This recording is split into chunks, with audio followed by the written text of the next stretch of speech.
Welcome back to My Trauma's Chronic, but I'm Iconic. In this powerful episode on our podcast, we had the privilege of hearing from Juanita Dellaway, a trauma and narcissist abuse recovery coach. Juanita specializes in helping women overcome the lasting effects of childhood trauma and narcissistic abuse. Throughout this episode, Juanita will guide us through the process of understanding our triggers and how they are connected to our childhood wounds. She will provide valuable insight on healing these wounds from their root cause, exploring the impact they have on our present moment and empowering us to imagine, plan, and create a beautiful, better future. Join us as we embark on a transformative journey with Juanita and gain the tools to heal and thrive. Get ready to unlock your potential and embrace a brighter future. Let's dive in. So without further ado, let's welcome Juanita Dellaway. Hello. How are you? Oh, I can't hear you. Hang on. Can you hear me? Yeah, I can hear you. I can't hear you. I'm testing out a new mic. And I don't know if it's, let me just check my settings a minute. And I'm very dark, aren't I? Select speaker. There we go. I can hear you. Perfect. Hello, how are you?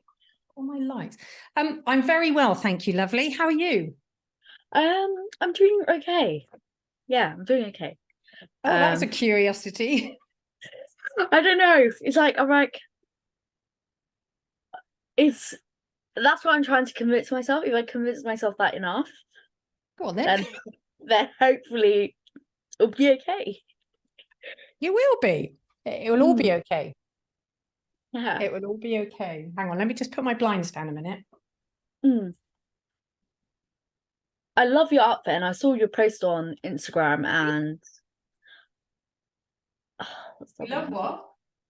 I love your outfit. Oh, thank you. Yeah, I saw your post on Instagram and LinkedIn. It's I got a friend coming over this afternoon, but yeah, this room gets so warm that I never know whether to wear a t-shirt or whether to wear you know, like arms.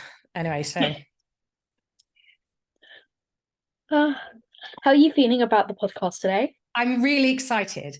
There's so much though.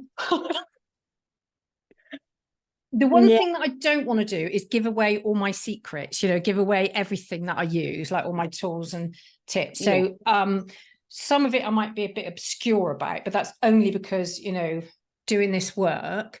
Yeah. You can tell somebody a tool, but if they don't know how to use it. Yeah. Do you know what I mean? Yeah, I do. So, but I won't hold anything back. So. Yeah, and even if you want to skip the questions, let me know, because that's absolutely fine as well. All right, lovely. How are you feeling about it?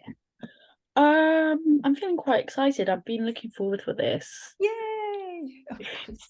And I'm just taking my medication, so when we like 10-15 minutes, maybe half an hour in, hopefully it kicks in. That's why I was late to let you in. But what medication do you take, if you don't mind me asking? I'm really nosy. You know, I used to be a nurse, don't you? Yeah, you did say when we had the induction session. Yeah. I don't mind.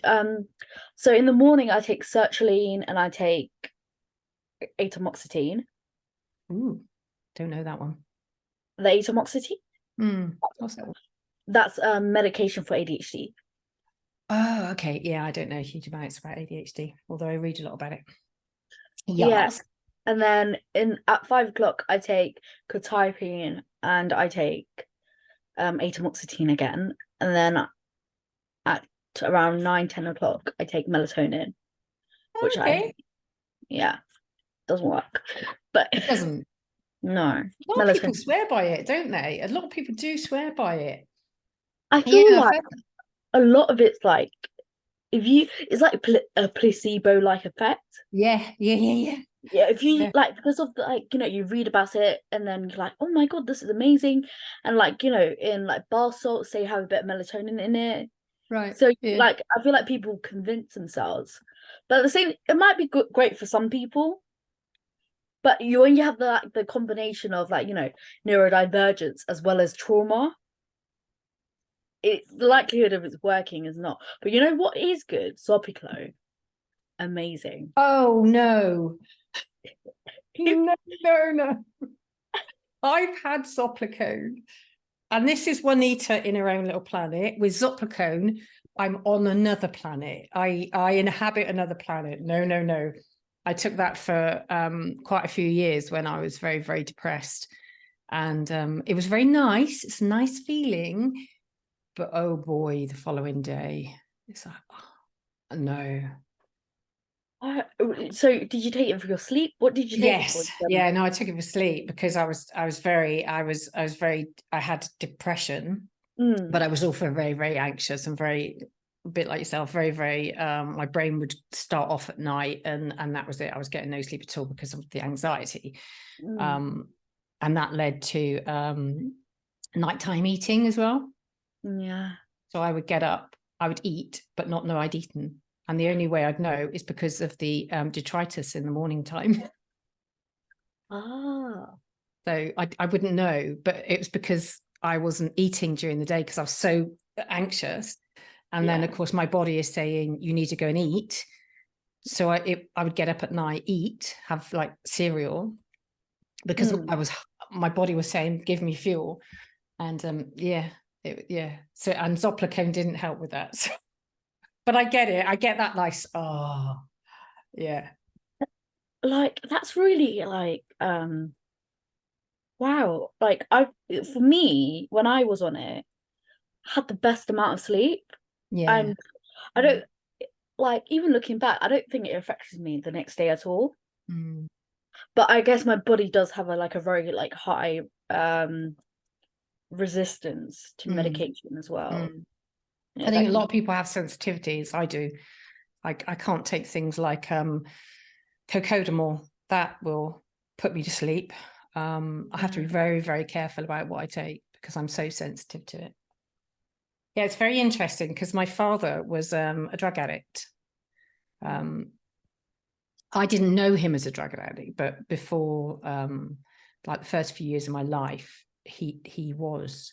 And I often wonder if because of his genetic history, so for, like a generational trauma, whether that then produces sensitivities in the children. I don't know. It's just a thought. Yeah, like there was when we were learning about I think it was sex education in like school in year 6, and there was this girl who shared her experiences.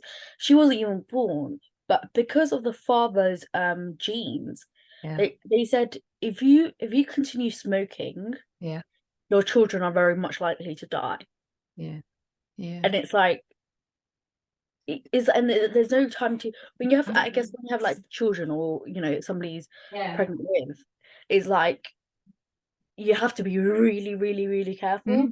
Because you can't like gradually stop either. You have to stop pretty much altogether. And it's like so stressful.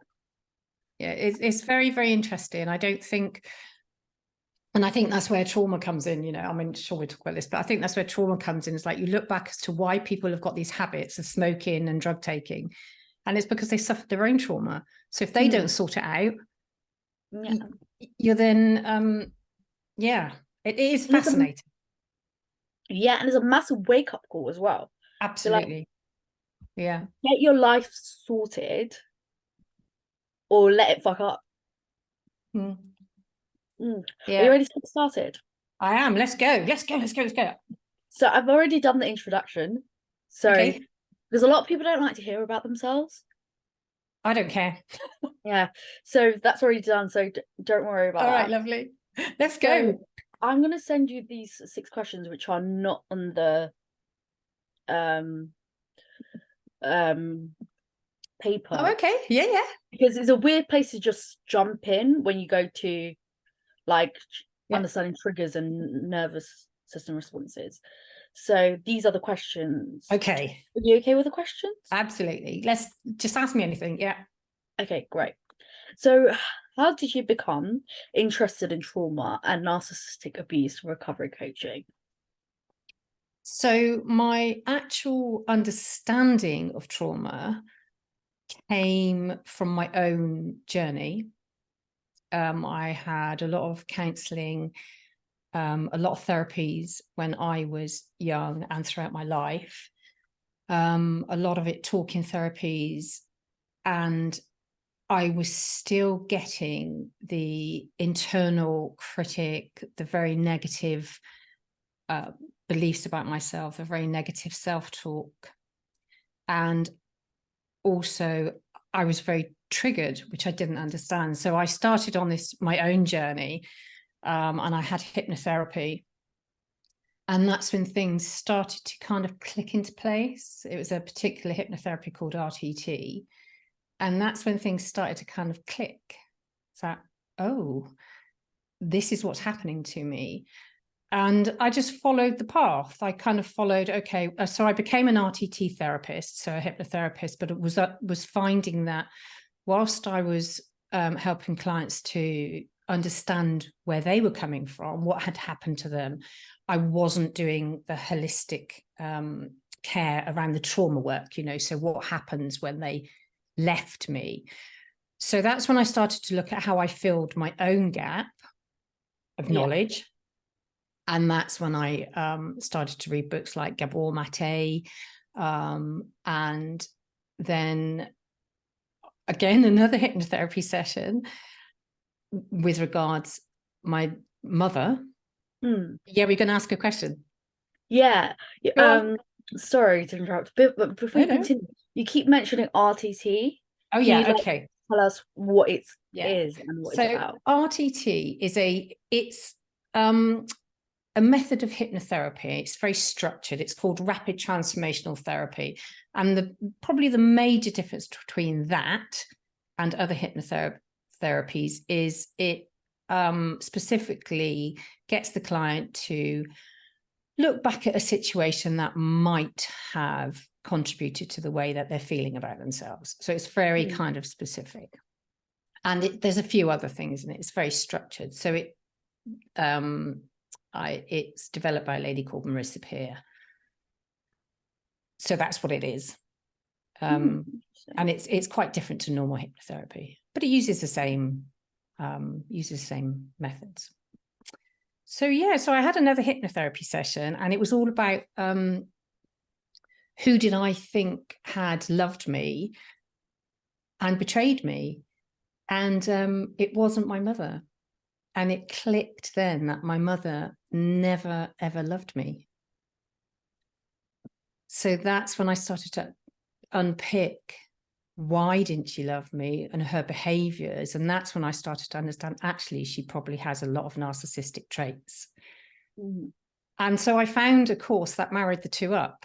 And that's because I thought I need this for myself, but also the women that I want to help, I need to understand in order to help them. So that's when I started to kind of find, I did my trauma training, trauma and narcissistic abuse training. And that's when it all started to click into place that, oh gosh, I'm not the only one out there. And, whether your mother or your parent is diagnosed a narcissist or whether they just have narcissistic traits, it still impacts you. So that's kind of where this part of my journey started. Yeah. That must have been like, I feel like even when you learn about trauma of any kind and really go into it, you discover so many shocking revelations. Yeah. Which was so obvious. Yeah. But it takes you such a long time to be like, oh shit, that's me. Yeah. Yeah. Like this is like when you learn about abuse in school. And then I was like, I didn't, but yeah, I mean, I don't. Yeah. Oh, yeah, I forgot this. That's okay. You're a lot younger than me, Roisme. When I learned abuse about school, I learned about sexual abuse. Yeah. And I was like, this is what oh wait, that's me. They're talking about me. Or physical abuse. I knew my parents, or my mother's two brothers, I knew that they did something wrong because I can feel it was wrong. But you don't know what is wrong. Yeah. Why is it wrong? Why does it feel like that? Or is it me being stupid? Or is this just Mm, such a normal thing that mm, nobody talks about? mm, mm. It's really crazy. How long have you been working as a recovery coach? So in my niche now, working with women that have had unloving mothers and childhood traumas, I think probably about 18 months into my business, as a trauma recovery coach. And then probably 18 months before that as an RTT therapist. So yeah, but I'm always still learning, and I'm always still adding things to my portfolio, you know, of trying to help women, well, helping women. So yeah.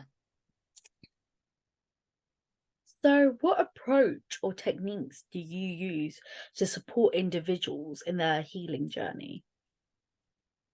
So there's lots of methodologies I can use, and it depends on where the client is at each session. But I start off with looking at what's happening in the now for them. So we do some nervous system mapping.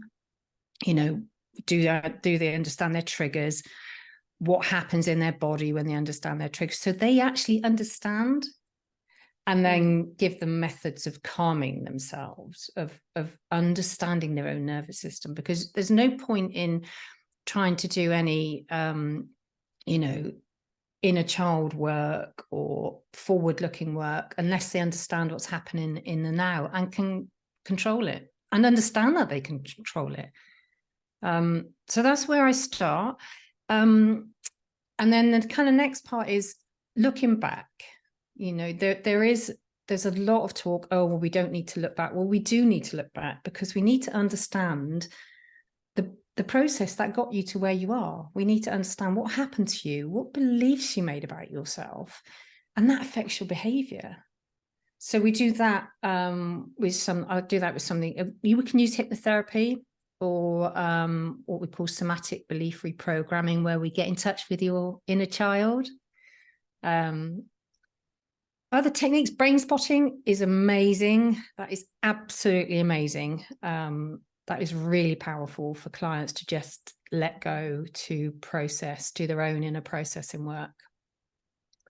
What else? Gosh, lots. Practical things, practical worksheets. And sometimes clients, it's a bit like journaling. When you put something down on a piece of paper, you get that kind of aha moment.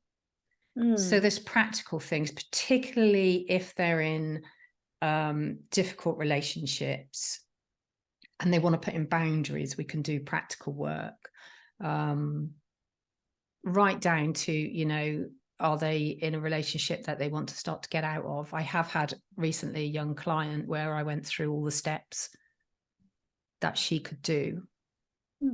So a lot of it is like pulling things out of my toolbox, dependent on where they're at. So I do a lot of parts work, which is internal family systems.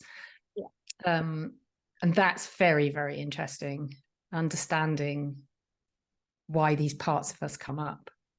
So yeah, there's lots of things, and I love that way of working. It's really kind of, yeah, holistic, client focused. As you know, support and care should be like, you know, bespoke. And you beautifully like signposted us to the next part of the podcast. Oh, have I? Yeah. I didn't even know. What can I say? You're a natural. So in the next segment, we'll be diving into the fascinating, you know, world, let's say, of like, you know, triggers and nervous system responses. We'll start by exploring what triggers are and how they're connected to the childhood wounds. Then we'll discuss the very potent impact that trauma and narcissistic abuse can have on our nervous system. And we'll highlight the importance of recognizing how past experiences can shape our present responses, whether it is because of your schemas or other things. And your triggers can have a profound influence on our lives and relationships. By understanding these connections, we can gain insights into childhood wounds and the effects of current experiences. And we'll also explore how our nervous system plays a role in our response to triggers and how it affects our overall well-being. And this, for some people, might be triggering. And we often always have a trigger warning things that, unexpected things can come up. And if you do feel a strong wave of emotion or feel like you're being triggered, you can pause this video and, you can come back to it at a later time. So let's get started. Let's do it. How do triggers from childhood... I don't know my voice change. How do triggers from childhood wounds manifest in our adult lives? So the term trigger relates to your bodily response to an event that your system, your nervous system, thinks is happening in the now. And the way it connects back to your childhood wound is that our nervous system, have you heard of polyvagal theory? Yes. Yeah. So we've got three kind of distinct parts of our nervous system that are present in everyday life. And in ventral vagal is when we're calm, when we're nice and connected. And then fight or flight, which is when your sympathetic nervous system kicks in and your heart rate goes up and you've got to run. And then there's dorsal vagal, which is when you shut down, like you're near to death, you're depressed. That's dorsal vagal shutdown. Like hyperarousal, hypoarousal. Yeah, in dorsal, it tends to be it's a case you put your head over. Hyperarousal or hypervigilance would sit in your fight or flight because your system thinks there's a danger now. So let's say something's happened to you as a child. Like I'll give you one of my examples, which might, I don't tend to give trigger warnings per se. What I say is notice what's happening, write it down. If it overwhelms you, go away and come back to it. Triggers are always an indication of wounds that we have to work on. So my example is, my father, there was a lot of shouting in my house. There was a lot of chaos, arguments between my mother and my father. And when there was shouting, I knew it's a possibility, if my father was shouting, that I could get hit. So shouting for me, a man shouting, used to be a trigger for me. And what that means is whenever I heard a man shouting, my system is programmed to say, oh, that's danger. You're going to get hit. So I don't think about it from my cognitive brain. I think about it from my amygdala, my hippocampus, my nervous system, and my nervous system takes over. So I've now gone into fight or flight. So, somebody's shouting, I'm going to get hit. And that's directly related back to my wound of, that equals danger. That equals danger for me. That's a literal connection. And one scenario that happened to me when I was working in corporate, so I was working in the corporate world, is I was doing some work on a computer and I was creating an anesthetic form, and I didn't realize that there was a anaesthetist behind me watching what I was doing. He didn't like what I was doing, so started shouting behind me. And for me, that was a trigger. And that's when I didn't understand what was happening. So in my nervous system, I've gone into fight or flight, and my system says, get out of there, get out of there, get out of there, because you're going to get hit. Now, the anaesthetist doesn't know that. I didn't know that at the time. So I had to close my laptop and leave the room because that's all I could do. So that's a literal connection. There can also be our own belief system. So we can build up these things about ourselves. If your parents, like my mother, didn't show signs of love, and you start to create beliefs in yourself. Well, that must mean I'm unlovable, or that must mean I'm not worth it. So when situations happen again like that, say you get rejected by a friend or rejected by a partner, that also triggers that belief, triggers the wound that sits underneath. So the trigger is your nervous system responding on your behalf.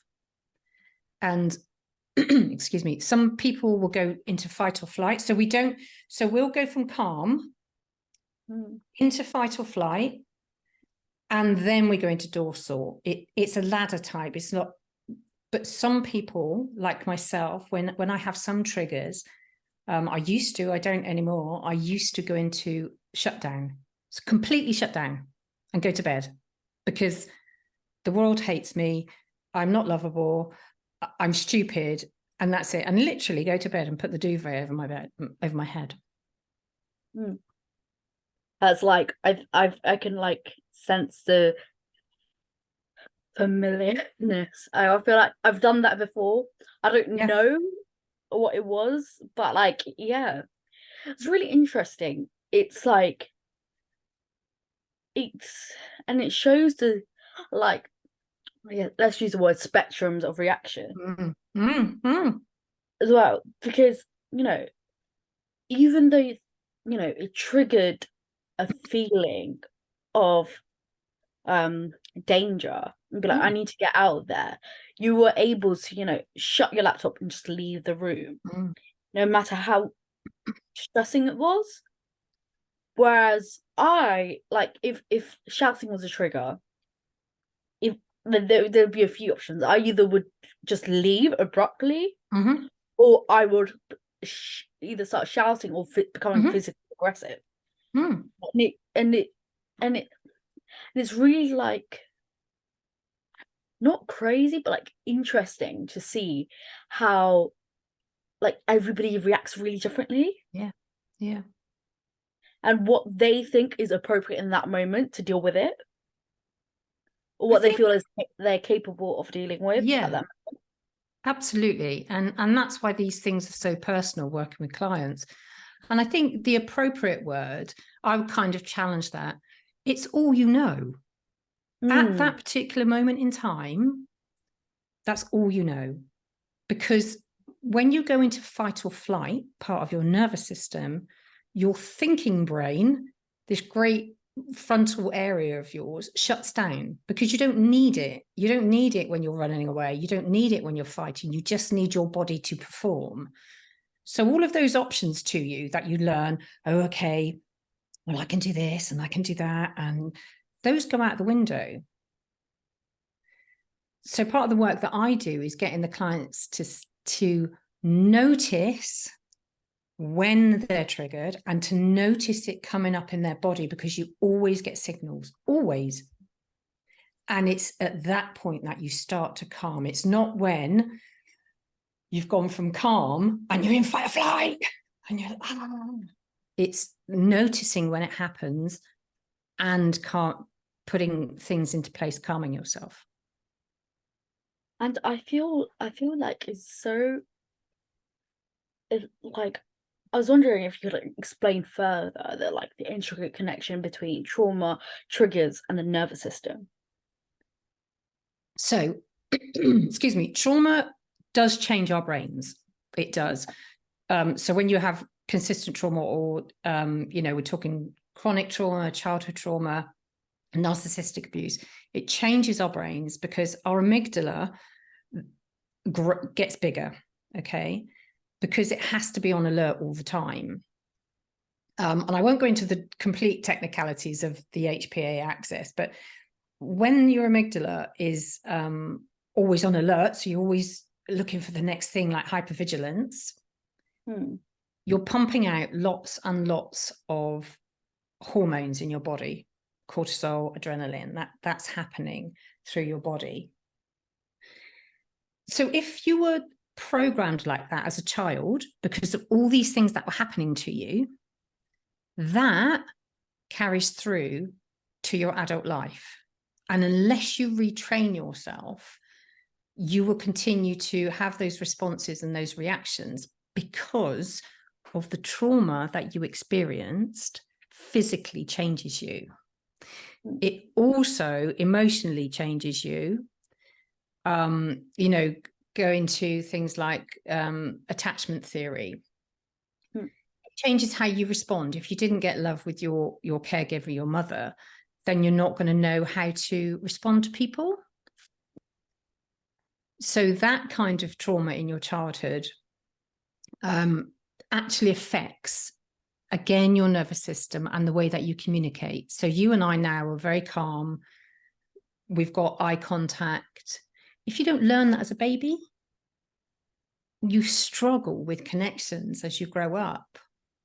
Because nobody taught you how to calm yourself. Nobody hugged you. Nobody, when you cried, held you and calmed you. So that's another way. Obviously, our bodies store that physical trauma. So a lot of the work that I do also is getting the client to understand what they're feeling, what their body's feeling. Where are you feeling that? How does it feel? What does it feel like? Because some people just disassociate. They just chop it off. They don't even listen to their body. But the body's going, hello, hello, hi, hello. And it's all a result of a trauma. So this work is all about, you know, working on the emotional stuff, working on the belief system that you made because of your childhood wounds or having an unloving narcissistic mother. So it's really kind of, you can't just do it in your head. You've got to do it as a whole system. Does that answer your question? I'm not sure. Yeah, perfectly. Like, what are some of the common signs of a triggered nervous system response for somebody to recognize? So, like, for, you know, some people listening to our podcast, they've experienced trauma, and when they are feeling upset or triggered by a situation, they don't know how their physical body responds. Or, you know, for me, like, I've learned through therapy, thanks to Kelly, like I start feeling tingling sensations in my face, and the tingling is very different. I can get bubbles in my face when I'm in a good mood. I can get tingling, my chest is tight, you know. But how can somebody learn what their physical sensations are, or how their body reacts when they are essentially triggered? I think I would answer that probably in two ways. And that's understanding, like you said, your physical response, because that comes first. So is to recognize, you know, when we're triggered, we're going into fight or flight. That's the first part of it. Your physical body starts to change. So your heart rate will go up. Your mouth will start to go dry because you don't need to chew, you don't need to eat when you're fighting or running away. Your focus, your pupils will start to focus because you need to focus on something. Hearing can be affected. Like you say, you can get facial feelings. If you start to breathe rapidly, or even go into hyperventilation, but mostly breathe rapidly, your system is getting ready to run. And it's recognizing those small things. And like you say, you get a jolt. So that's your, or you get a jolt down here. So that's your kidneys starting to release the hormones that it needs to run. So the first place is really listening to your body. And then secondly, it's getting to know the parts of you that come up when you're triggered. So like I have quite a strong anger part. And like you said, you can respond aggressively as well. And it's getting to know that part. It's like, well, what are you doing here? What wound are you protecting? What do you think's happening to me? Because it's not happening to you. Unless, of course, you are in actual danger. So why are you there? Why is that anger part there? What's its job? You know, is its job to fight to keep somebody physically away from me? Is its job to shout at somebody to get them away from me? Is its job to get my point of view across because I have to? So there's two parts to it. It's getting to know that part, but you can't do that whilst you've been triggered. So it's literally listening to your body and understanding that your heart rate will go up, your breathing will increase, your mouth definitely goes dry. Most people's will go dry. Your brain shuts down. You know that feeling? That is easy to spot because your brain has gone offline and you're like, because you can't think. So it's spotting those physical. I think that's probably would be my advice. How does trauma, specifically, narcissistic abuse, affect the functioning of our nervous system? Well, narcissistic abuse and narcissistic related trauma has the same effect, but with narcissists, if you're in a relationship with a narcissist, you quite possibly don't see what they're doing. And there's specific things that they do. So things like always making it your fault. Always. My mother used to do this, always making it your fault. So that means that if they're always making it your fault, you take that on board. That then feeds into a wound that you've already got, that you're not worthy or you're not lovable. And that then creates the belief system, the nervous system response, because you believe you're not lovable. Another thing that people in relationships and, even with a paternal, maternal narcissist is you're a people pleaser. In order to get what you need, or in order to not get what you don't want, you do what you can to people please. And then that tells your system, okay, well, I'll do all of these things. I won't listen to my body. I won't feed my body. I won't keep my body healthy because this other person needs me to be like this. Things like, well, gaslighting is one that's been in the media. Again, that feeds into your already vulnerability of not feeling good about yourself. And then there's the codependency. So then there is that, I don't know if you've heard of trauma bond. Yeah. So that's a physical bond to a narcissist. And even with a mother, it's, even though these horrible things are happening, you're still connected to them because of the oxytocin, because of those hormones that are going. When a narcissist shows you love, you think, oh, this is lovely. And then when they start to withdraw, so, oh no, I've got to do everything I can to go and get that love back. So that's how the traits of a narcissist affect somebody that's already vulnerable.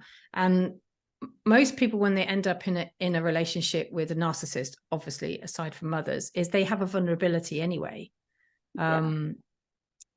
So they're susceptible. They're like jigsaw puzzles. But from maternal, if your mother doesn't believe she's done anything wrong, you grow up believing you are a bad person. And if you grow up believing you're a bad person, that fundamentally affects the way you are in the world. So you'll believe, if something awful happens to you, well, I deserved it. And your nervous system is part of that whole thing. It's like, okay, well, if somebody comes along and shoves you out the way, well, I deserved it. You're smiling. Sorry, I'm like, yes. Yeah, you see, and it's when I say it to you, you understand it. And that's so much about it. It's like understanding it. It's simplistic in its logic. It's not easy to undo, but it's simplistic. It's like, well, if you keep getting these things, that's what's going to affect your physical system. And your nervous system is it's basically your warning system. When you're calm, like we are now, it's a lovely feeling. It's a really nice feeling. We can talk to each other. If we were in the same room, we could hug each other, and we humans need that. And it's recognizing when you're in that state, and then recognizing when you go into fight or flight. And, you know, obviously we are in danger sometimes. You know, it's going on in the world. We are in danger. And sometimes you need to go into fight or flight. So that's normal. It's when you're stuck in fight or flight. That's when the anxiety, that's when, you know, you'll get symptoms of anxiety, your racing heart all the time, because your system is thinking there's danger everywhere. Yeah.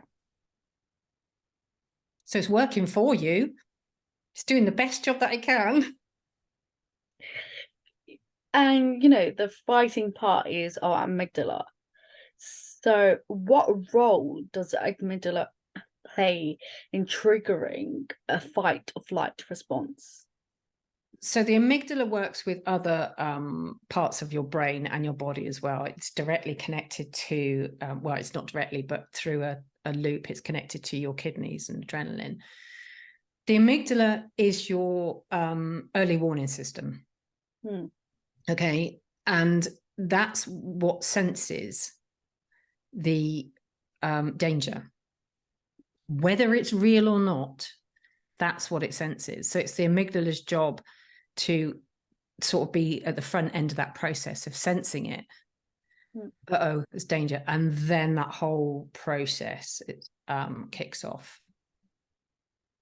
How can we recognize our nervous system's response? Help us heal from the past experiences. You briefly touched on it a bit earlier. How can you recognize it? How can recognizing our nervous system's response help us heal from past experiences? Oh, well, because it's, if your nervous system is going into fight or flight, which is the first part of the ladder, and there is no danger, it's telling you that something in your belief system, something in your nervous system thinks there's a danger.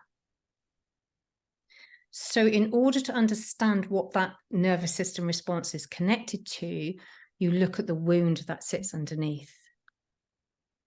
And then you look at, what beliefs do I have about myself because of that wound, you know, this emotional wound. So it is like the first place to start. It's like, what is your trigger? Oh, okay, well, what was happening at the time of the trigger? Did somebody say something? Did you see something? And then working backwards. So what steps can we take to identify and navigate our triggers more effectively?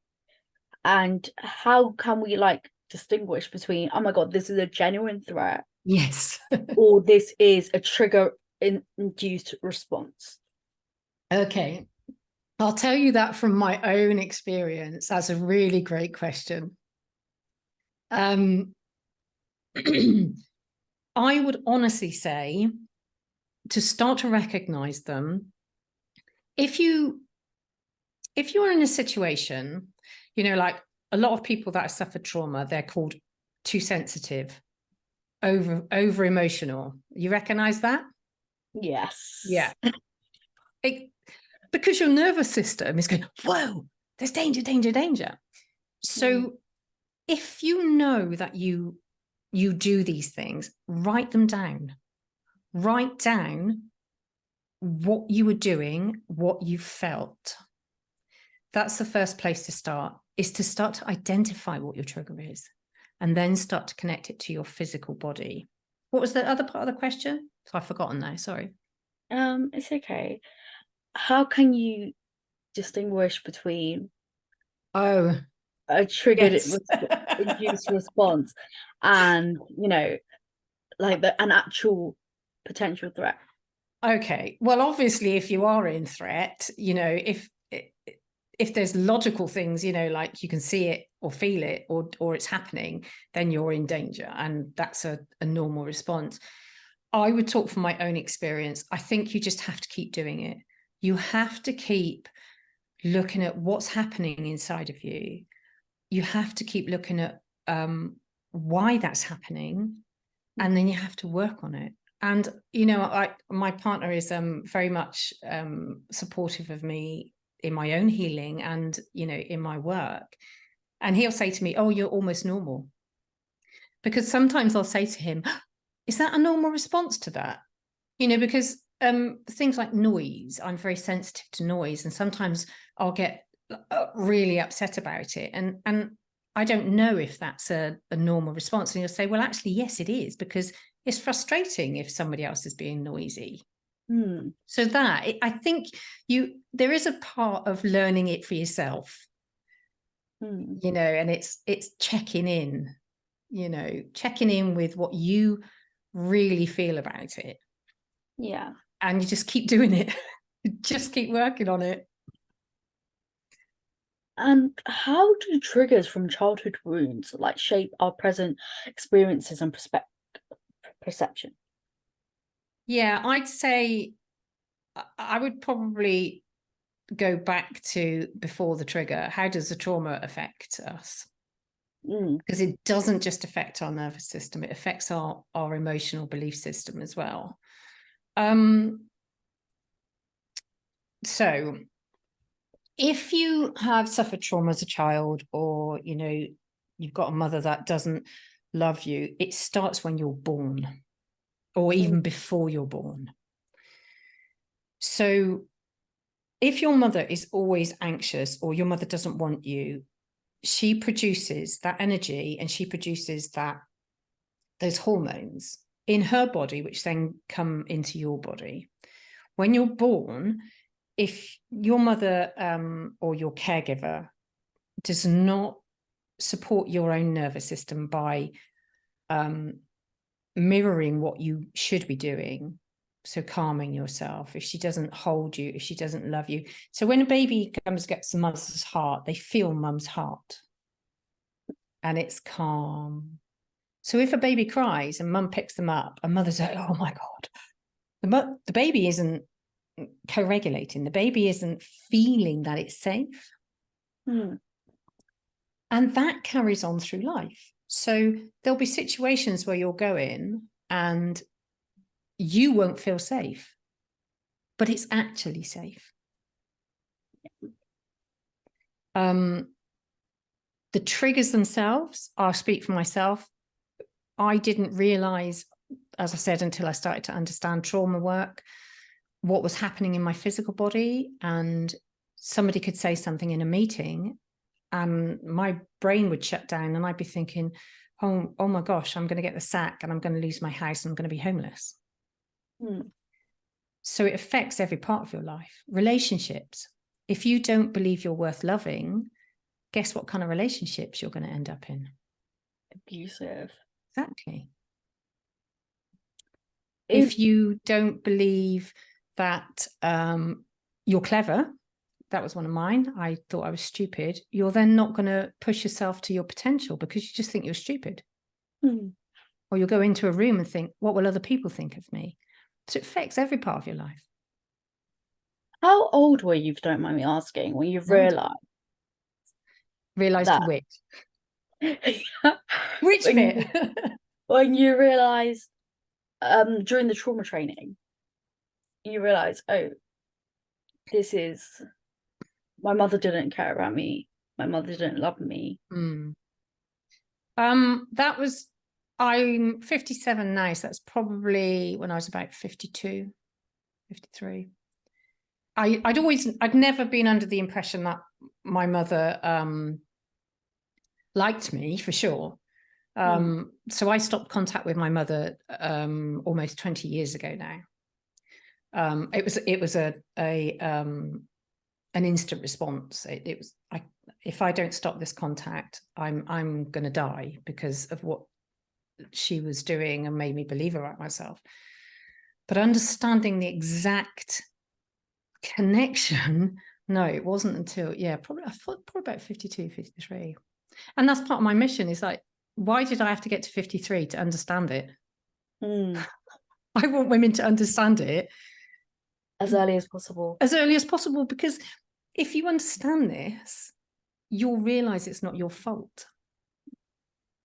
I feel like that's one of the most important things for people who have gone through trauma, those survivors to know. I feel like that's like the top for sure one, because you know it's not your fault. Then you don't go around the world like fearing like, oh, well, you know, the bus terminated because of me. Exactly. This happened because of me. It's me. Yeah. And even I feel like even after recognizing it, I'm saying this and I'm like, it's important to recognize, it's great, but it takes a long time to come into effect. Like, I've been told this for the last, 3 years of my life.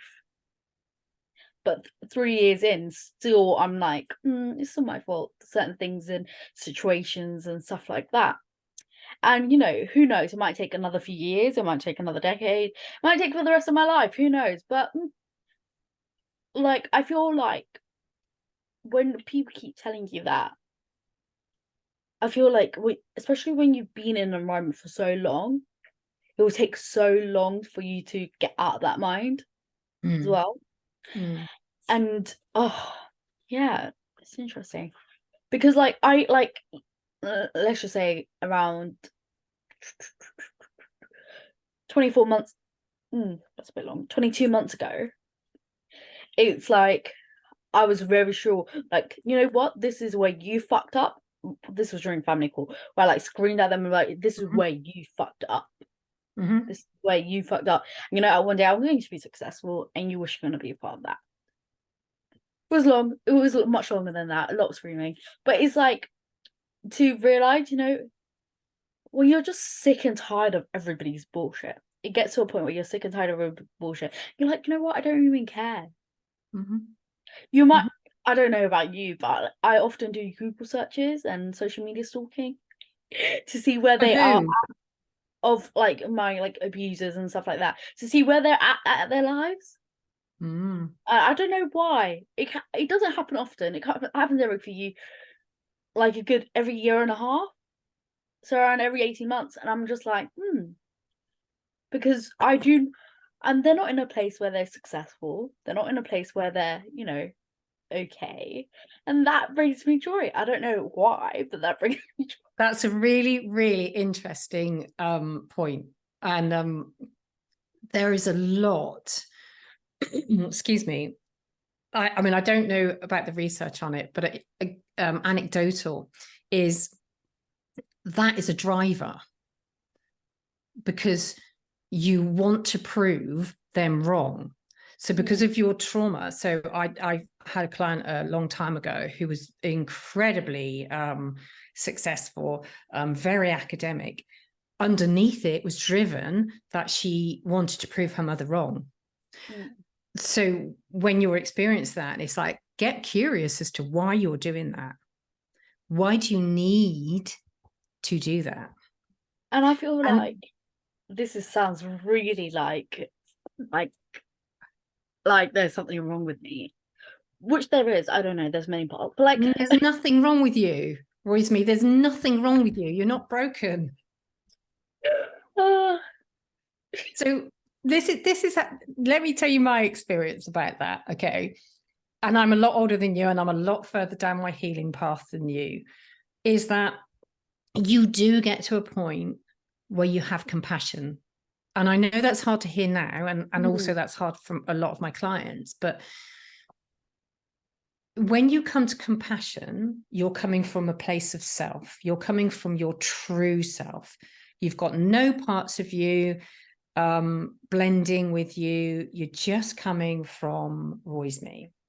Now, coming from Juanita, I feel huge compassion for my mother because I know what she went through. I don't excuse her behavior.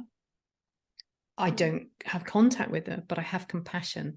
Therefore, I do not wish her harm. I don't wish her to feel uncomfortable. I don't wish her to not be successful because I'm in myself and I'm happy with myself and I'm content with myself. Because you will never change them. Never. Unless they choose to do something, particularly narcissists, unless they choose to do something which they won't because they never understand it. So that's like my mother. She doesn't, if she understood there was something that she had a wound because of her past, she would have to go and do something about it. And that is not something that narcissists accept because they cannot accept it. So unless people work on themselves, they will never change. Yeah.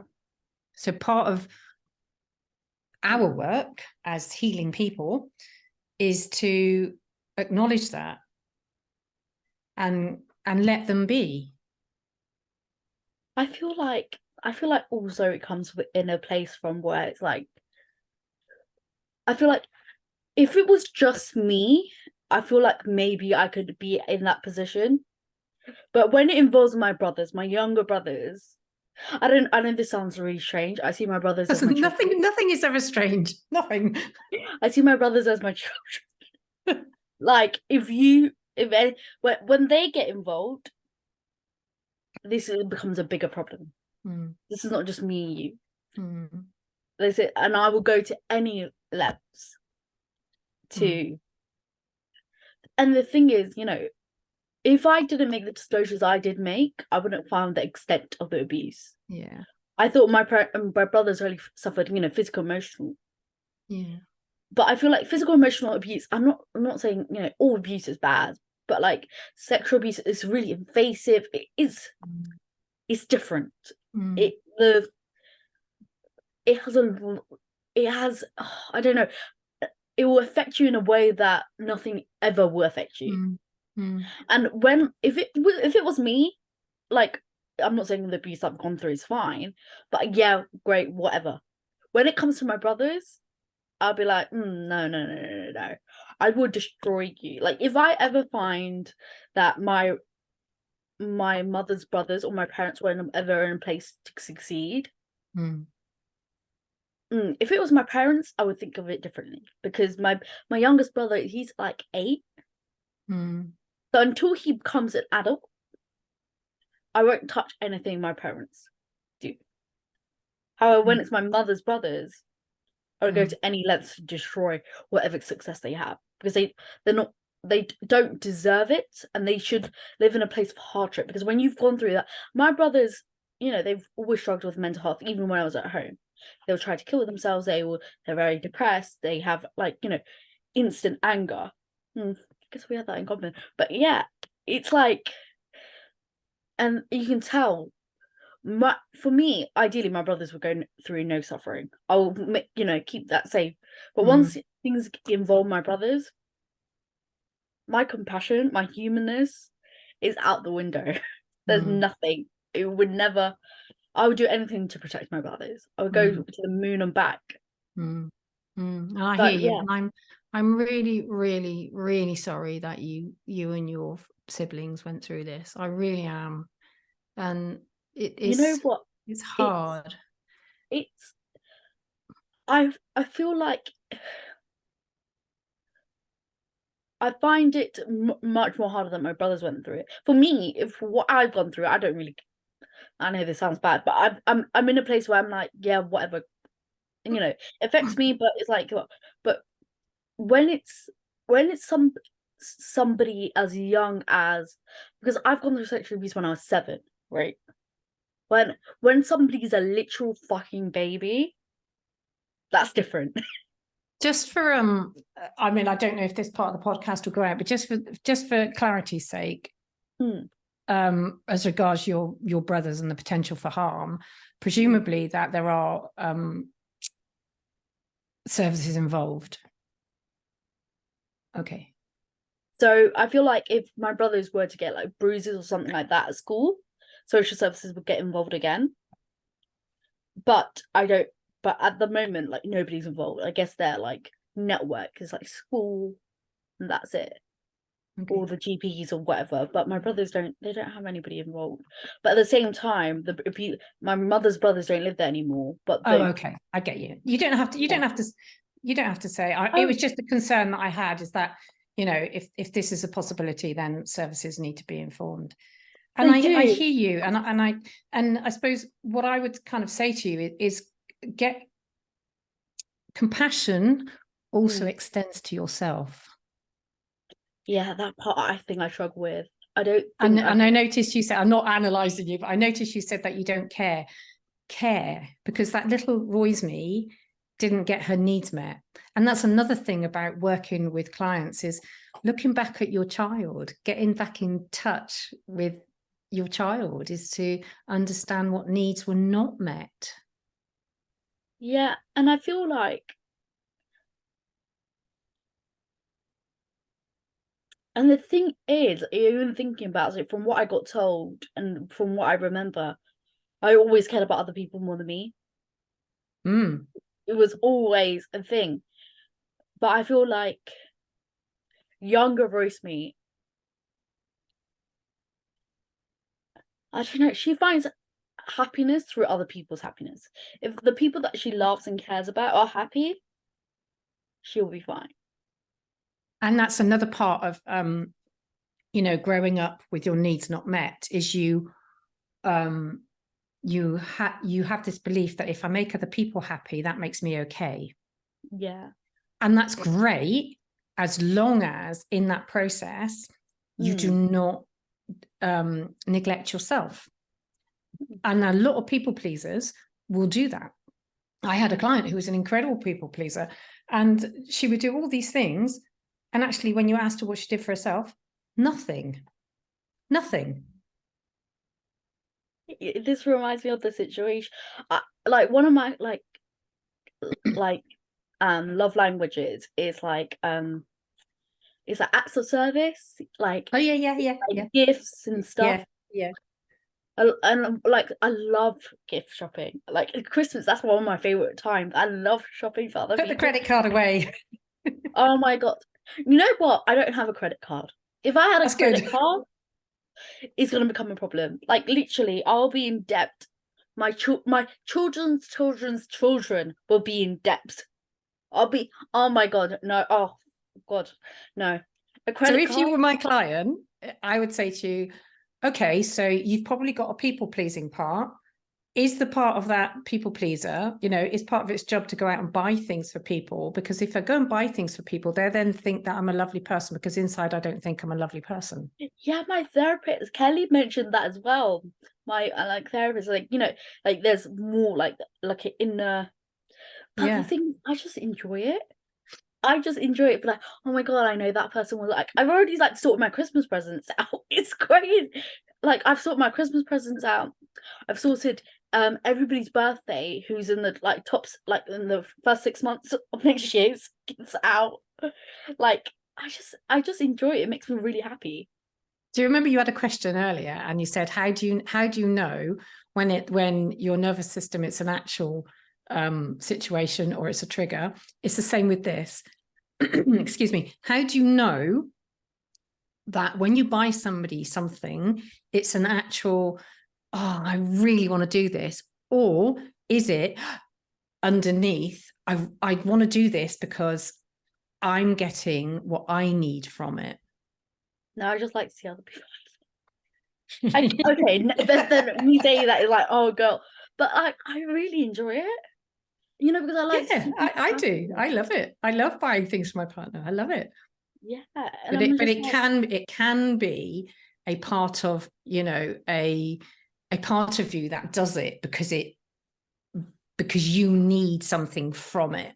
And that's where you get to kind of look under it. And it's not a case of question everything you do. I feel like, there is, Kelly was right and you're right. But I really, like, if I'm like, I was thinking about it and I'm was thinking, if I had to pay my rent or I had to buy people gifts, the logical part of me would say, pay your rent, pay all your bills so you're not in debt. You have a place to live and then pay. But I would, if I, that sort, and then it would make me think, oh my God, I'd rather, I want to make people happy. It's like Christmas, is whatever. And then it's me, I'm like, okay, we're going to start saving from December 26th. And that's where the people pleasing, or if that's what the part of it is, becomes detrimental to you. Yeah. And that's a lot of work that I do with clients. Is like, okay, well, if you're not getting what you need, and it's the same, you remember you said about how does trauma affect us? So if you didn't get your needs met as a child, okay, you don't expect to get those needs met. So at the moment, like, let's just say, just for example, you're not meeting your own needs. Well, that's because you don't know. Because you've never had it. So you don't do it. Because nobody's ever shown you that meeting your own needs is important because you weren't given it. I feel like it also comes from the fact that like for Christmases and stuff, I will either get like way less presents than my brothers or no presents. My brothers would get lots and lots of presents. Maybe that's where it comes from.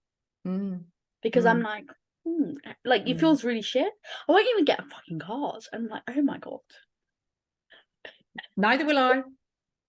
Neither will I. But I think that's also a really, really important thing that I want to say is, and it's something I've hard learned, and it's also something, you know, that I have learned from experience, but also learned from training, is somebody else's response to you and somebody else's behavior towards you is not a reflection of you. It's all about them, always about them, always. Just like when we respond. Sorry? When is it not? Exactly. So if somebody, you know, if somebody says something to you, or somebody shouts at you, or somebody gets angry at you, that is not a reflection of you. But when you have these wounds, these childhood wounds, you think, oh my God, somebody else has shouted at me, or somebody else has been horrible to me. That must mean I'm horrible. And it just feeds into the old wounds. Yeah, I feel like I think, you know, this is really strange because when I worked in a professional capacity with other young people, they could shout at me, they could scream at me, whatever. It wouldn't affect me. But when it's an adult, I'm like, I don't care who you are. I'm like, do not speak to me like that. Who do you think you? But then at the same time, with like people that I see as my, like, you know, parental figures, I'm like, I'd rather you shout at me, but instead of be like, oh, voice me, I'm disappointed in you. Like I'm like, no. Like I want the shouting, I want the screaming. So I'd rather you call me a fucking bitch than you say that you're disappointed in me. And it's like, and a lot of people that would, like, you know, message me after they watched the podcast and be like, oh my god, me too. Like I didn't know that this was actually a thing with other people, and it's like really crazy. And I was like, oh yeah. And we can be, I'll use the word addicted, but very loosely. We can be addicted to that. We can be addicted to continuously being in that situation because it's all you've known. And I see this a lot with my clients, when you start to change, if your whole system, so all the parts of you, all your nervous system, everything is geared around what you know, you okay? Yeah, there's something in my eye. It feels like there's stones in my eye. Like mini stones. Sorry. It's all right. If your whole system is geared around being one way in the world, and then you start to change it, if you don't address all the parts of you, so, you know, people pleasing part, anger part, jealous part, envious part, you know, bullying part, if you don't address them, they're all thinking they're doing the job of what they used to do. And then you start to change your behavior, and it's like, whoa, nobody's told me we've changed our jobs. So that's why you kind of get this, it's probably not quite cognitive dissonance, but it's kind of similar. It's like, well, I want to change, but actually, no, your system and your emotions are going, no, that's too scary to change. Because it's what your whole system was geared around. And like, what can you share your insights on the long-term effects of unaddressed triggers on our well-being? Well, from a literal perspective, I'll certainly talk from my experience. I lost probably 3 jobs because I was triggered, and that brought up emotions, and I responded in a way, and that then led to being made redundant, and things said about me that I was too emotional, I was difficult, etc., etc.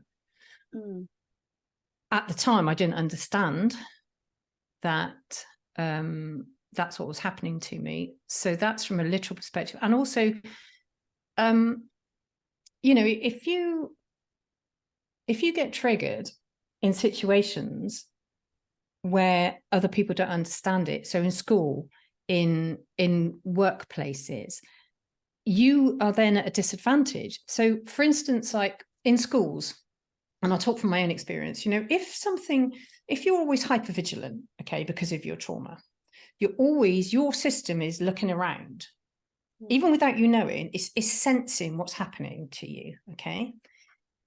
And then something happens and you're in school and you get triggered, like, so triggered by your system thinks, danger. You have actually gone into your fight and flight, and guess what's happened? Your brain is shut down. So you can't think, you can't concentrate. You can't, that logical thinking goes away.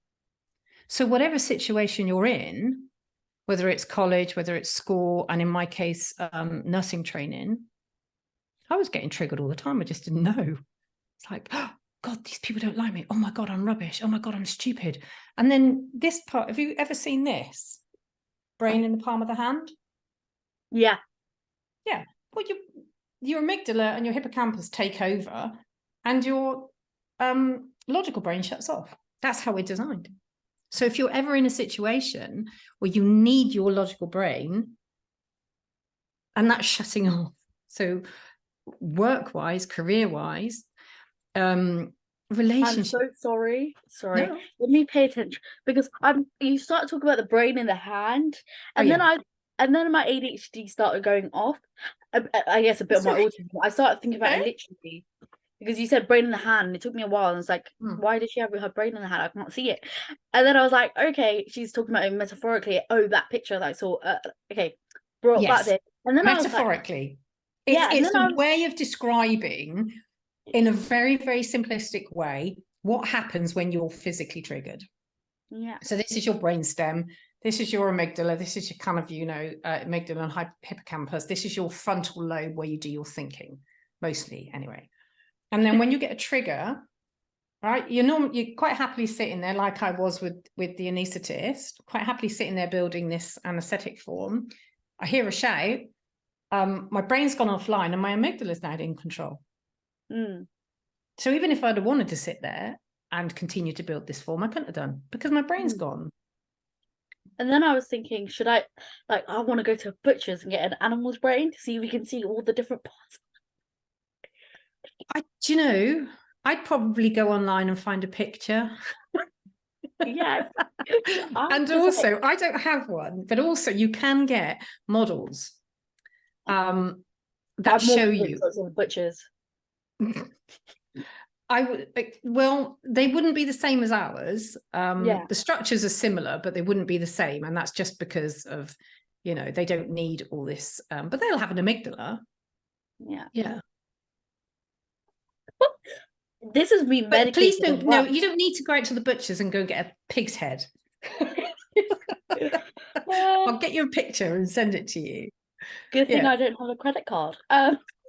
Very good thing. So it affects you in every part of your life, because of, you know, you're going around the world and things, you're being scared, or, you know, even if you go into dorsal, which is kind of shut down, that's like depression. Okay. That is also a protective mechanism, because your system is so overwhelmed. You've been in fight or flight. Your system's so overwhelmed that what else is there to do but shut down? So that's when you start to not eat, you know, sleep a lot, you're really tired, you're fatigued, and that kind of thing. Like, so and that's also not productive. Yeah, even that, like, hearing, like, those little things, I don't know why, but it sent a shiver down my, like, arms. I was like, "Oh," he's, like, so familiar that I'm like, "Oof, no. Oh god, that's like every other day." But that's good that Um, you recognize it. That's so good that you recognize it. Some people don't. Some people just they don't want to feel it, so they just, their mechanism, their protective mechanism is to shut off the body. And actually the body is a great way of telling you. how does exploring the root cause of triggers and wounds help us to gain a deeper understanding of ourselves? So if we take it back from, our behaviors and our triggers, because it's not just triggers, it is our behaviors in adult life. If you track it back to, okay, right, this is why I behave this way, so that's a part of me, this is my trigger, what are they protecting me from? What do they think is going on? And then you look underneath and there's a wound. There's, we kind of deal with 3-4 basic wounds. I'm not enough. I'm not worthy. I'm not lovable. I'm not important. And that's an emotional wound. And then you look back why you've got that wound. Okay. So, in my situation, I didn't, when I fell over and cut my hand from my mother, I didn't get picked up and cared for. And I mean, I did get it. She did put a bandage on it, but I didn't get the love and care and attention that everything was okay. So I thought the world was a dangerous place.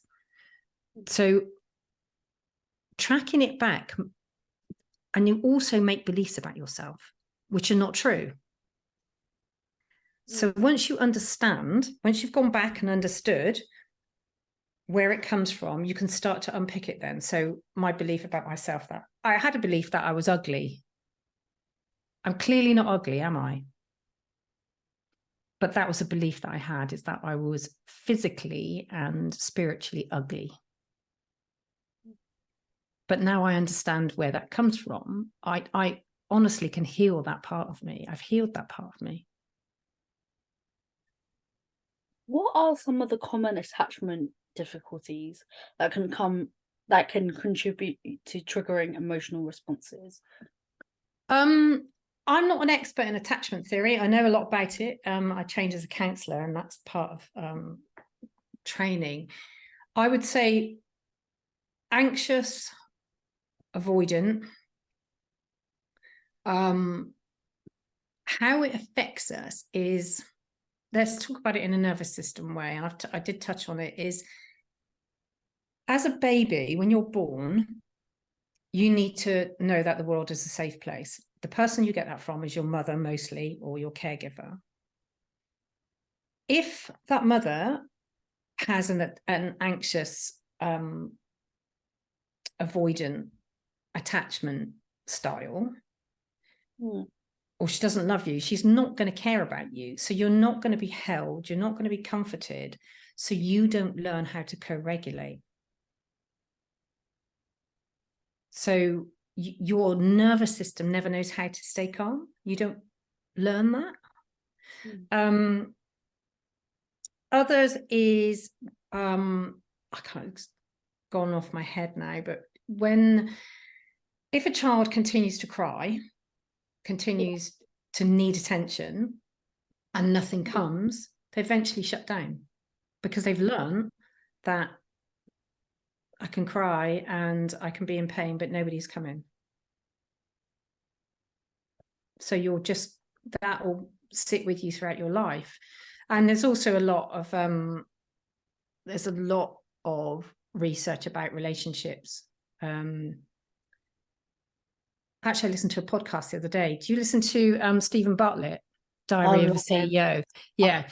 He had a great lady on talking about attachment in relationships, and it was fascinating. I can't remember her name though. That was really, truly fascinating, about how it kind of follows you through in relationships now. What does she call it? Anxious avoidant dance or something. That was really, really interesting. but mostly for the work that I do, it's kind of, about what was their childhood like, what was their attachment with their parents like, and then where they are now. So I think it's more about having an understanding of it, and understanding that it impacts the rest of our lives in our relationships. Was it? I don't think it was Grace Beverly. Sorry? No, I'm thinking about who the guest was. I can't remember who she was. It was just incredibly fascinating. Yeah, really, really fascinating. And she, it was really, really interesting. I think it was when he featured on another podcast, was it? No, it was his own podcast, I think. I think so. I don't know. It was just, I just remember thinking, oh yeah, that makes so much sense. Was the lady black? I don't know, because I only listened to it, and I didn't hear it in her voice. If she had an accent. Don't know. What are some of the potential healing modalities or therapies that can help us address the root cause of our triggers and wounds? God, that's a big question. I have this belief that whatever helps you helps you. And even with my clients, there's lots, like I said before, there's lots of things that I can do, but there's also lots of things such as, breath work, actual breath work. I do breathing techniques with clients, but breath work, yoga, some things that get you into your physical body. Good nutrition for sure.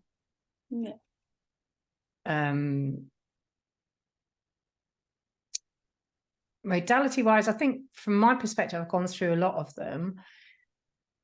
I think this is probably very controversial. I personally don't believe that counselling, as in talking counselling, is the panacea of therapies. I just don't, having been through it myself. And honestly, I'd say probably all of my clients come to me and have tried other things. I feel like with like talking therapies and stuff like that, it's effective when it's like milder mental health difficulties, like when they have anxieties or like certain anxieties or conditions. I feel like when it comes to trauma, especially complex trauma, I did say something about it occurred to me earlier and I didn't say it, is when we talk about trauma, the way that I deal with it is it doesn't matter one bit what I think about somebody else's trauma. If that person thinks that event or feels that event was traumatic to them, then that is how they perceived it. I am not in the business of saying, well, if you were sexually abused, that's trauma. If you're emotionally abused, that's not. It's just not. The impact can be the same because of what you believe about yourself, because of the wounds that you make about yourself. So I think it's really important to understand that people have triggers about lots of things. People have traumas about lots of things. And it's understanding what that person's perception is and what beliefs are made about themselves because of it. So can you like shed some light on how attachment difficulties can influence our ability to form and maintain healthy relationships? Yeah. I think I've probably explained it to the depth of my knowledge about attachment theory, is that if you've been taught one thing as a child, as in, this is what you know as a child, you then carry that through to adult relationships. So I'm thinking of an article I read a few days ago about a lady that wasn't held by her mother, wasn't supported by her mother, and then her parents divorced because of this situation. And she then didn't go on to marry because every time somebody got close to her, she would push them away. So I think there's things like that. And the attachment, the specific attachment issues around relationships is not my area. I know about it, but it's not my area to kind of analyze. Are you what are some of the potential benefits of exploring the root cause of our triggers and wounds? Well, I always have this this understanding, because of all the work that I've done there is always a reason why something happens. There's always you know, a reaction and a counter reaction. So once you understand something, you can then start to go and find methods and modalities to help you to unpick it. If you don't know why you're doing something, how can you go and put a package together for yourself to understand it? And that comes from my nursing days and comes from also my IT days. Is, you know, when you get a problem in a computer system, there's something not going right. So go and find what it is, understand what you have to do to put it right, and understand what you have to do to heal it. And then you can move on and change from there. For me, understanding is the key. And there's something that I was talking about with a colleague the other day about opening the box. You know, a lot of clients say to me, I don't want to open the box because I don't know what's in there. And I have this thing that you've gone through it, you've experienced it, you are alive. Therefore, it can't hurt you as much as it already did hurt you. So looking in the box, it isn't easy. It isn't easy. And that's why we have to go really, really slow with this work. Because if you look in the box and you find something you didn't know existed, your nervous system then responds, you go into fight or flight, and we are now no longer connected because you're in fight or flight. So it's not in my interest to say to them, oh God, you've got to open the box. You've got to look what's in there. You don't have to look what's in there. It's only if you believe it's going to help you. Yeah. And some people will be overwhelmed by it, and therefore it will not be the right thing for them to do, because I have this incredible belief that we know how to heal ourselves. We know. We just need somebody to give us a helping hand. So I don't heal other people, they heal themselves. And if they say to me, no, I don't want to open that box, let's not open the box. But for me, in my own journey, I needed to understand. And when, you know, I had a lady that I spoke to a few months ago, and she was in fight or flight. She was in a constant state of anxiety because of what was going on around her. And I explained what I did, and part of my work is kind of looking back. She said, I just don't want to open it. I just don't want to look in there. And that's okay. You know, you're not ready to do that. Because there is a possibility of overwhelming people. How can we challenge, you know, the prevailing narrative that heavily relies on medication for mental health difficulties? That's a really good one. This will be controversial. I also have this because I've had lived experience, and I'm also connected to a few people on social media, that when we start pathologizing things, so you know, we start giving the name disorder, we are saying that it's not a normal human response. And actually, if you looked at what the response was, it's a response to something traumatic, or it's a response to an event. It's a natural thing. So I'm not against medication. I'm really not. I took it when I was very ill. But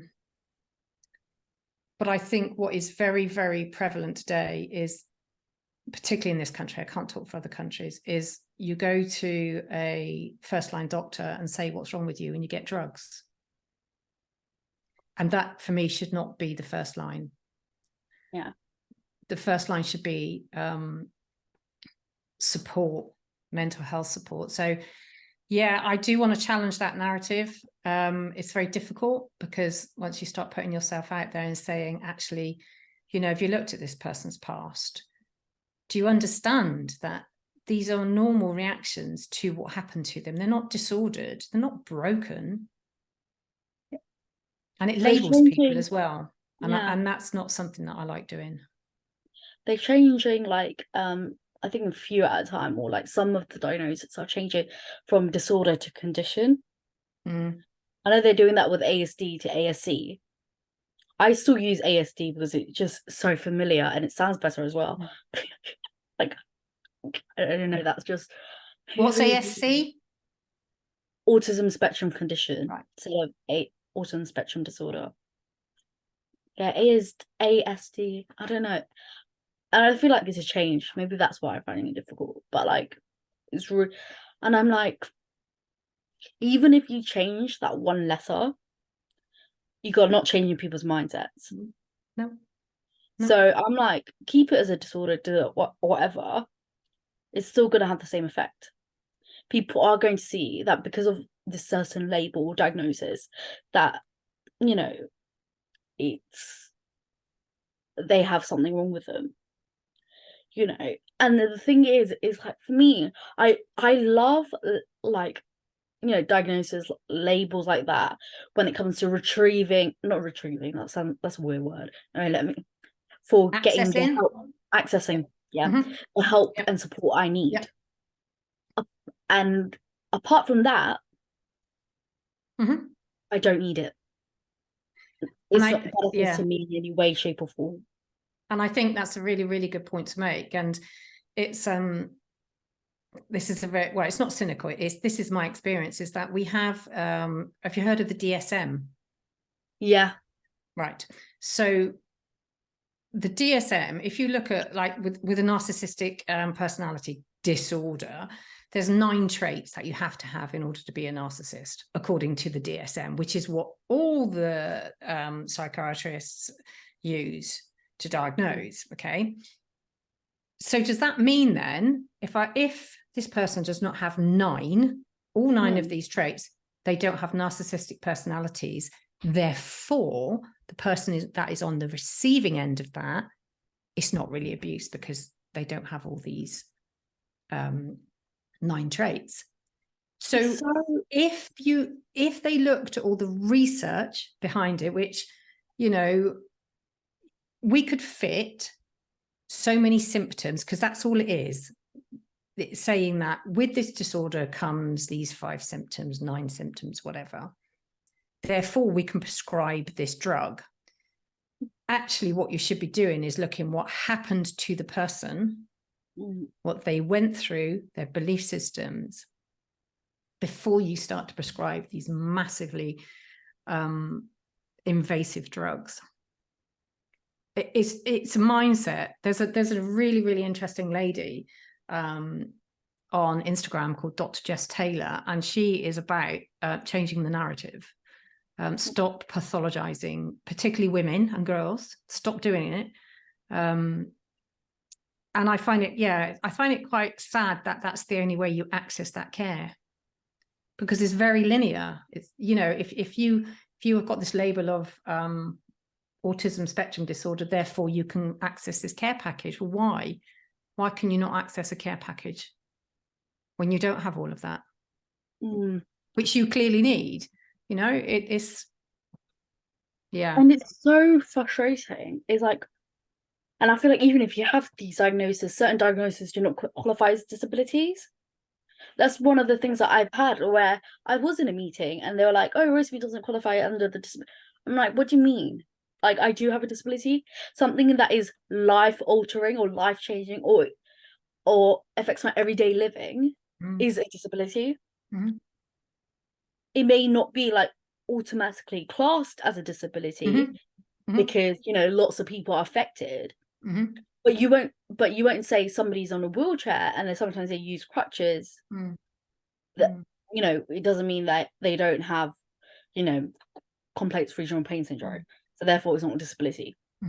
It's like, and it's a free not label, but like it's a free like status. So I don't know why you're arguing as if like it's like something like PIP where you have to get money out of, you know, a government based thing.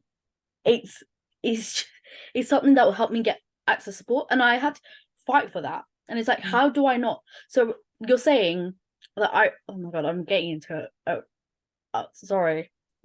That's all right. I can handle it. Like literally, I'm on a 3-to-1. I used to be on a 5-to-1 and one like pretty much on a 6-to-1 in the house and 5-to-1 in the community. And now I'm on a 3-to-1. And I have the support 24/7. And I'm seen by, you know how you have psychiatrists like, you know, allocated for like the area. The like, you know, the consultant psychiatrist. I see the consultant psychiatrist every week. Somebody's whose like calendar is fully booked up. You know, I go see a psychologist from a national specialist service twice a week. I require 24-hour support. Social services are like, even though the statutory requirement is every 6 weeks, my social worker comes and visits me every 2 weeks. So how are you telling me that you're not? And it's really frustrating. So, well, you don't qualify. Yeah, I can't answer that. I'm not an expert in that area. I just went on a whole, and then at that moment I was also on a deprivation of liberty, and I'm like, so I have a Dole's order, which is saying I don't have mental capacity at certain times, and you are going to be like, it just, the facts don't add up. And you know, it's a very dangerous world in you know, challenging all of that. And I'm not an expert in mental health. You know, I have trained as a counsellor and I am trained as a trauma coach and a nurse. But I speak from seeing things that are symptomatic of trauma, that are labelled as disorders, and therefore this is the only path that is available to them. And I think that labelling really does help some people. It really does, from their own acceptance that something isn't right and they need support. I think it can be very, very helpful. What I struggle with, you know, particularly in the current climate, is people get labelled and then they get drugs and then they're put out in the world and then they don't get any further support. And that's really, it's like, oh. And I feel like medication is always the first option when it's very, very severe and it's affecting their life to the point where they can't do anything, or affecting them so much where it's, if this person, if they continue going, they're going to end up being dead. Yeah it for sure has its place. I think it, you know, and we need to explore the other, you know, earlier you said to me about methodologies to help people. I think we also need to explore other ways of helping people that are more looking at the whole person, as a mainstream, rather than, you know, some of us labeled alternative. We're not alternative. So I think there is a lot that could be incorporated, and I think it's changing. I hope it's changing slowly.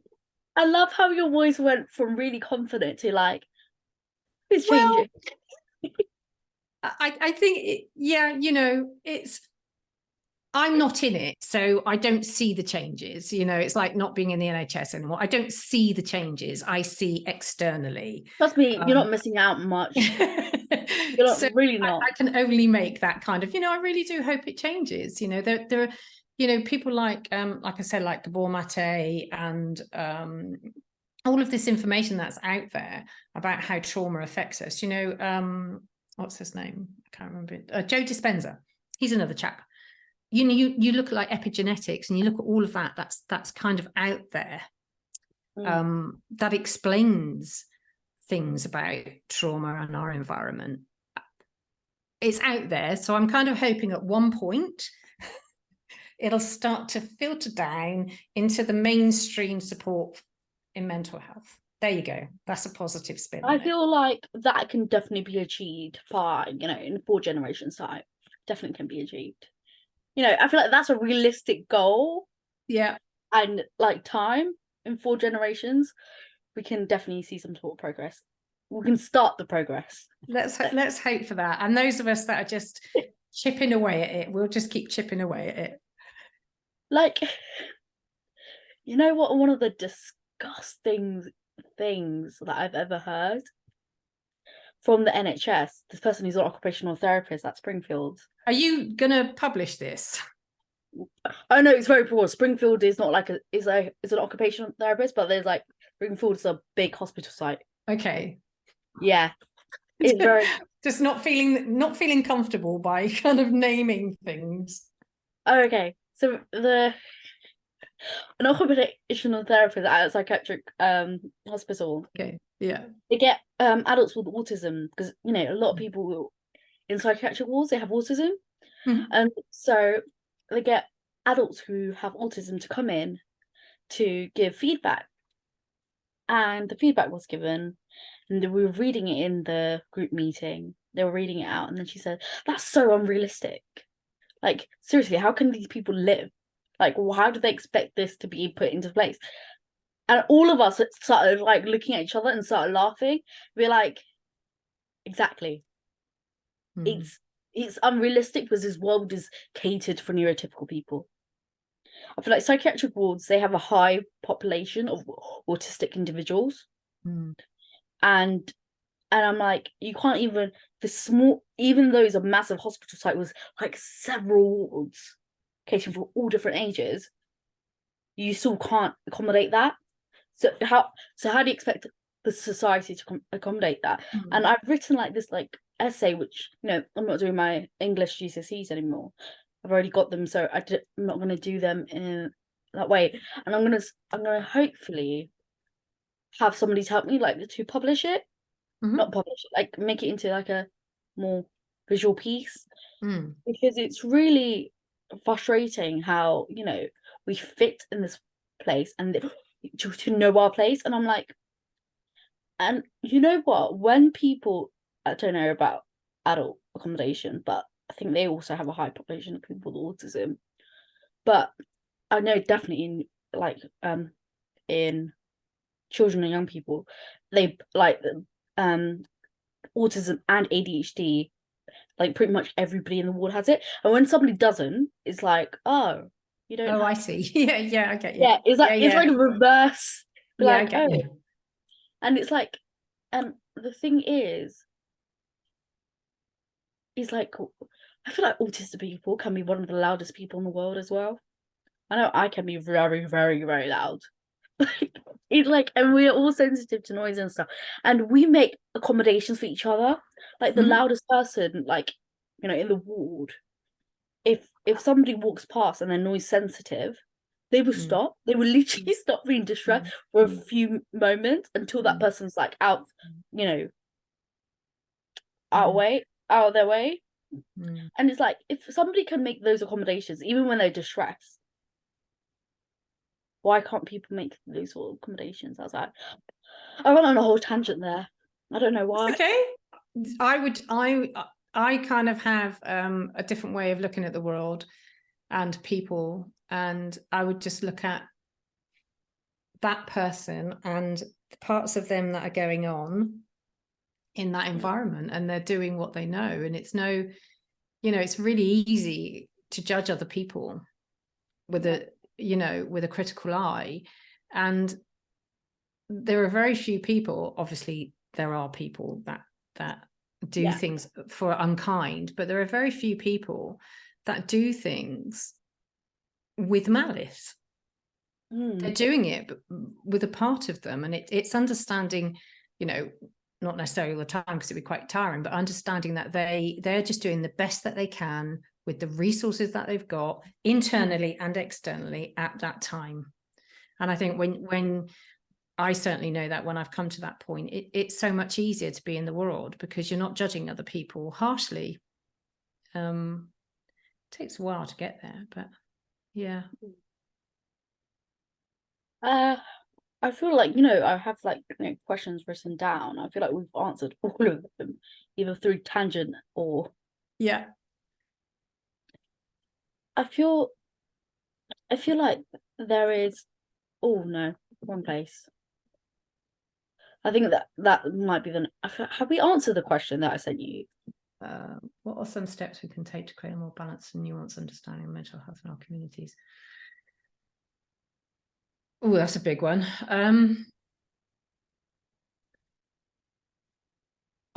Personally, if I come from a personal perspective and a, you know, the work that I do,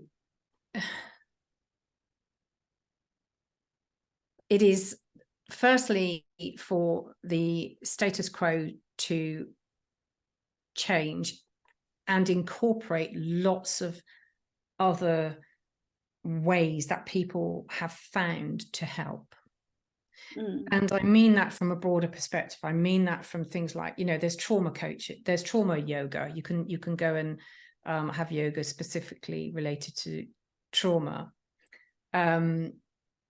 There's lots of different things that you can do. So I think expanding the availability.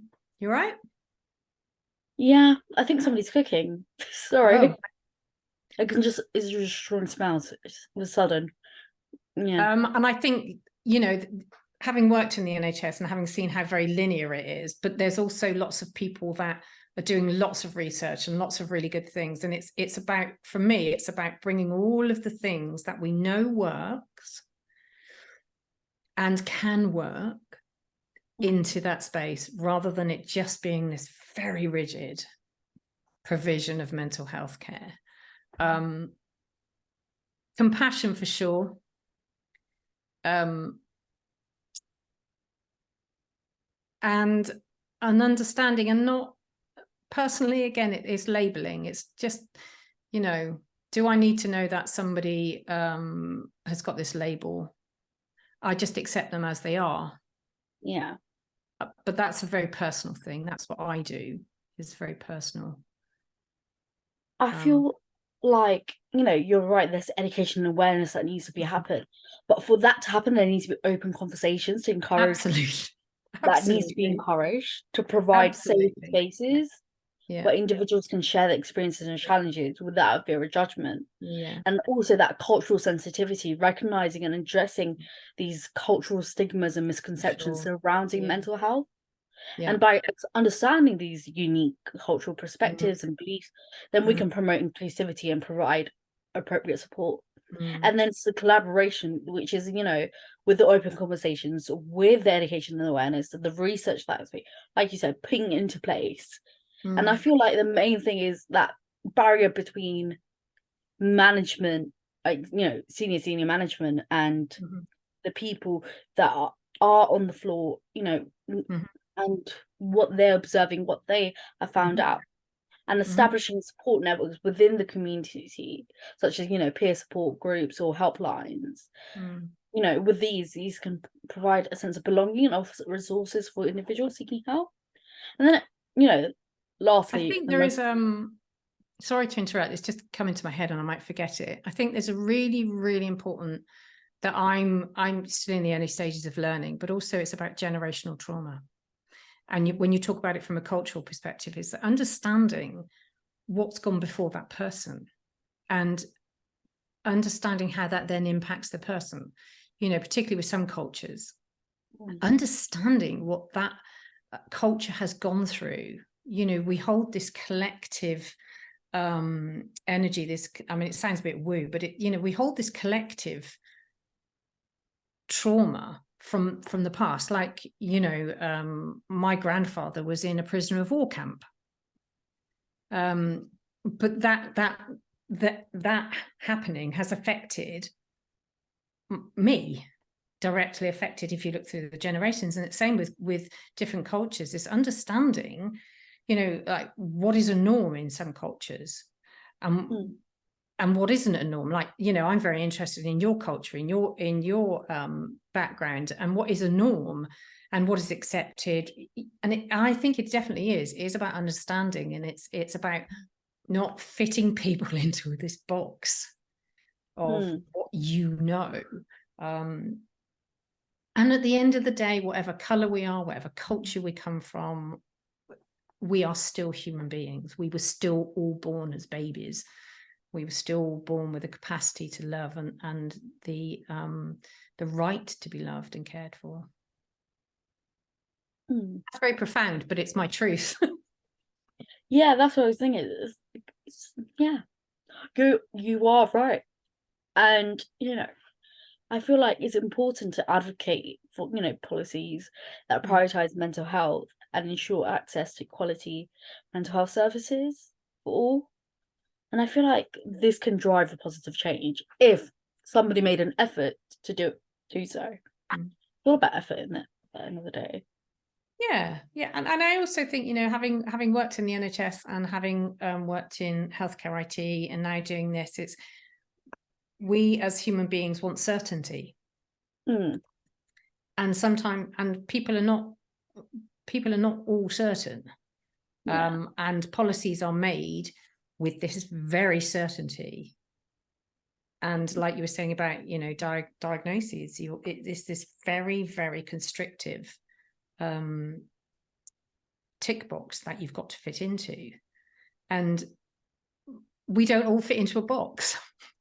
Yeah. And that acceptance of we don't all fit into a box, I think, but that's a very big thing. And I'm just doing my bit. Yeah. I feel like what you do is really, really important. And there's so many people that work to help people who have survived through traumatic experiences. Can you share some of the success stories of the people that you have helped heal through their trauma and even narcissistic abuse through your coaching and your techniques? I certainly can share a recent one, and I just put a post out on all my socials, and it was directly from her feedback for me. It's a young lady who she was 19 and she was referred to me, and she came with OCD tendencies, not a diagnosis of OCD, but certainly OCD tendencies. Wouldn't go out of her bedroom, was in a coercive relationship, had a very difficult relationship with her mother, was suffering with panic attacks, didn't see one of the questions that I ask my clients is, what gifts or talents do you think you have? And she just put nothing. And that's when we started working together. And after 6 months, 12 sessions, we did a lot of work. We did a lot of inner work. We did a lot of nervous system work. And a lot of my work is about being present. It's about being there for the client and being only there for the client. So that was very much about our relationship. And her success story is quite wonderful. She started university about 4 weeks ago, and she, going from not wanting to go from a bedroom, she didn't think that she could make friends because people wouldn't like her or she didn't look right.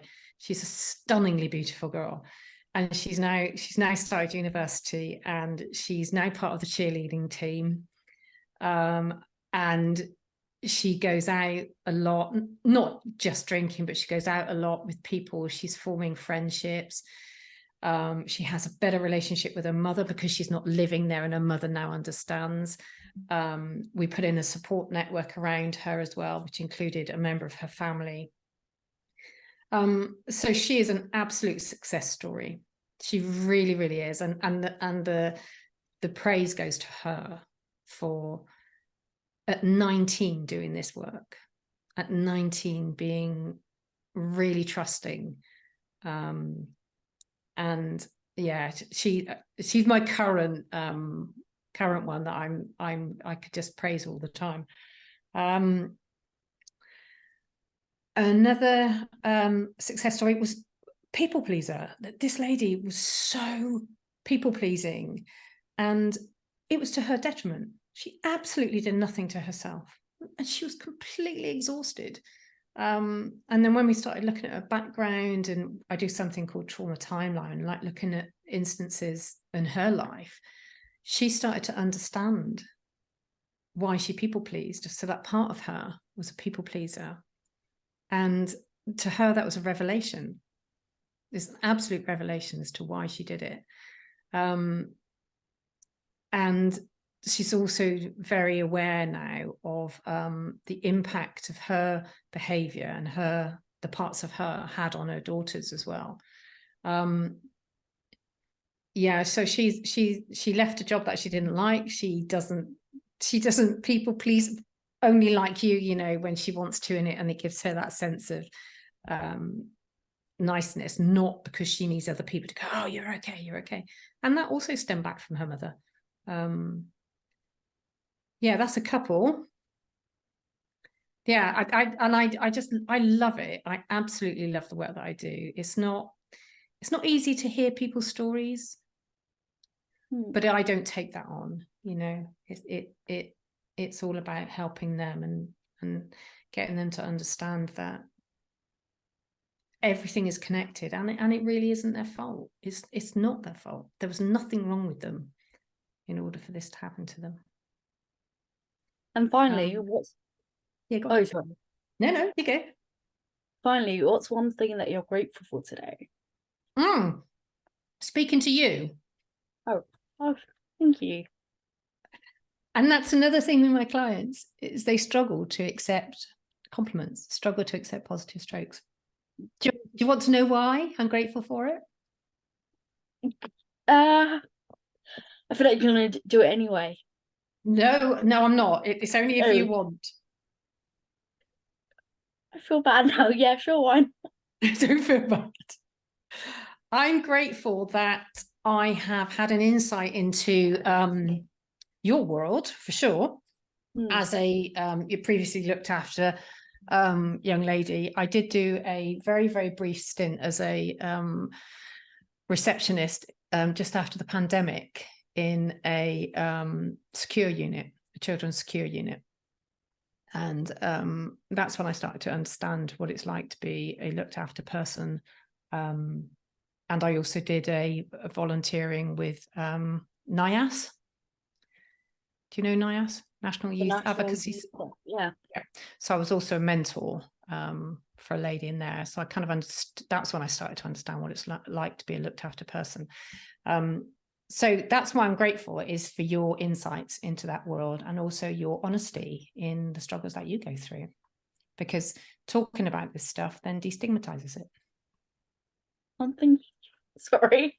No, don't be sorry. It's fine. Thank you. You are very welcome. Sorry. There's a lot of tingling in my face. So we're going to dive into the recaps of the key points we covered in today's podcast. Alrighty. We've explored the incredible journey of healing and the message of hope that it carries. No matter what you've been through, please remember that healing is always possible for you. Take that leap and seek support from those around you. And if you're unable to do so, there are organizations and local authorities that can do. If you're struggling, do give us a message and we can help you find the support that suits you. And it's the first step towards your healing journey. Like, take it a step at a time. And we also discussed the importance tiny of steps. Tiny steps. Yeah. Little steps equals to big steps. Absolutely. And we also discussed the importance of embracing your uniqueness and understanding that your experiences shape who you are. So therefore, my trauma is chronic, but I'm iconic. And don't be afraid to share your story and connect with others who can relate. Yeah. In a safe way. Keyword, safe way. We're here to support you every step of the way. So if you have any difficulties or you just want somebody to talk to, you can message us on our social medias.